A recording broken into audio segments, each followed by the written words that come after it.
Assalamualaikum warahmatullahi wabarakatuh.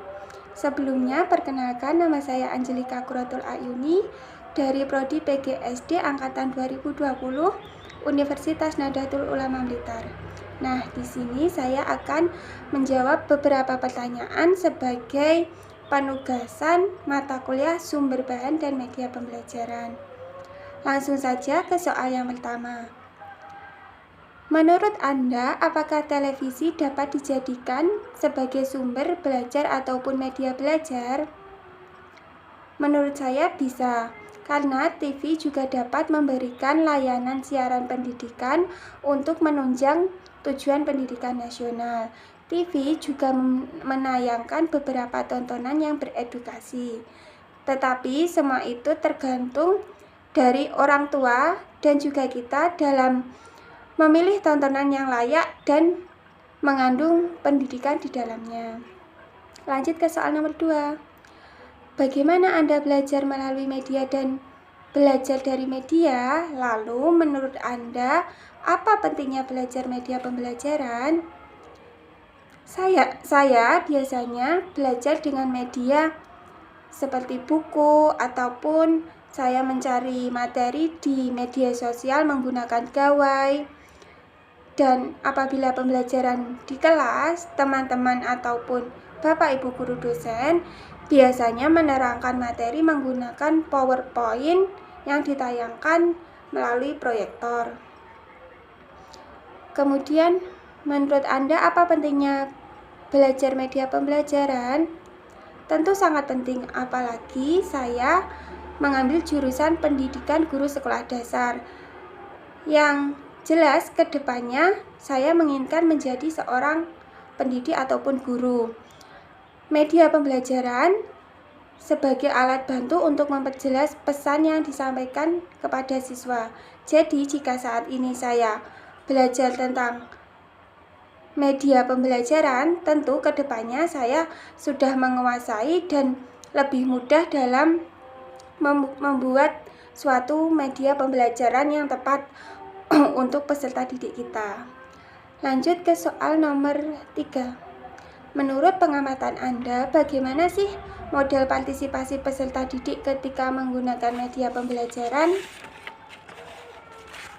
Kalau hal ini tergantung media yang digunakan dan juga metode yang digunakan para pendidik.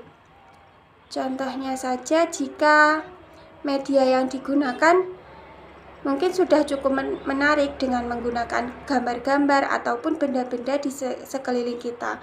Tetapi pendidik kurang aktif dalam penyampaiannya, itu juga dapat membuat peserta didik pasif dalam pembelajaran. Akan tetapi kalau media yang digunakan sudah cukup menarik dan para guru ataupun pendidik menyampaikannya pun juga dengan cara menarik, maka siswa tentu akan lebih aktif dalam pembelajaran. Nah, ini untuk soal yang terakhir. Tontonlah sebuah YouTube yang menggambarkan proses interaksi antara guru dan siswa. Kemudian deskripsikan hal apa yang Anda peroleh dari video tersebut. Di sini saya mengambil video dari Heni Rita Susila, judulnya Penerapan Strategi Kontekstual Teaching Learning pada Siswa SD. Di sini saya mendapatkan banyak sekali pembelajaran yang dapat kita ambil. Yang pertama, dalam strategi kontekstual teaching learning pada siswa SD.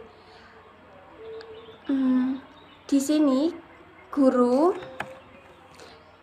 yang pertama kontekstual teaching learning. Apa sih kontekstual teaching learning? Saya mengambil penjelasan dari beberapa tokoh dan kesimpulannya kontekstual teaching learning adalah konsep belajar yang mendorong guru untuk menghubungkan materi yang diajarkan dengan situasi dunia nyata dan mendorong peserta didik membuat hubungan antara pengetahuan yang dimilikinya dengan penerapan dalam kehidupan sehari-hari. Lalu, Dalam video ini, guru tersebut mencontohkan dengan mengenal tumbuhan sebagai makhluk hidup. Sebentar.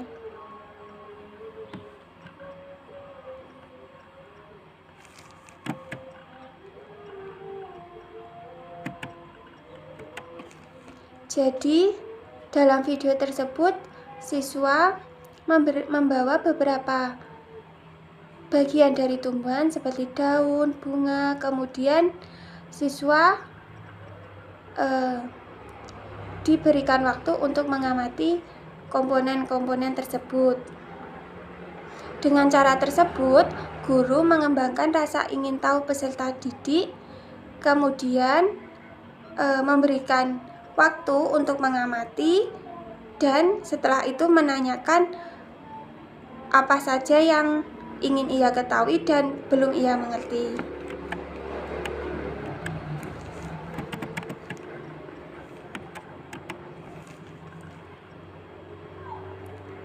Kemudian pada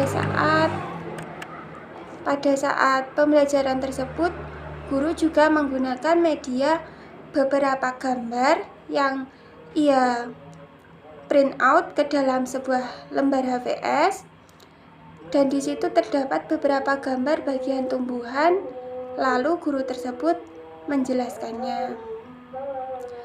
Menurut saya, metode tersebut sangat bagus untuk siswa SD karena dengan cara tersebut siswa lebih tertarik untuk mendengarkan penjelasan guru. Kemudian siswa juga dapat lebih mengingat apa saja yang dijelaskan guru tadi, karena siswa tersebut juga membawa langsung tanaman yang dijelaskan guru tadi. Kemudian pada tahap akhir, guru melakukan penilaian. Guru membuat penilaian dari semua aspek, misalnya aspek kognitif, maka guru segera memberi skor pada peserta didik yang mampu menjawab pertanyaan. Yang kedua, ada aspek afektif. Guru mengapresiasi pada sikap peserta didik ketika mendengarkan penjelasan dari guru atau temannya. Dan apresiasi pada sikap peserta didik ketika bertanya. Yang terakhir ada aspek psikomotor. Dinilai dari cara siswa mengamati benda-benda tersebut. Nah, itu tadi sedikit jawaban dari beberapa pertanyaan tersebut. Jika ada kesalahan pengucapan kata ataupun jawaban yang kurang lengkap, saya mohon maaf. Sekian, wassalamualaikum warahmatullahi wabarakatuh.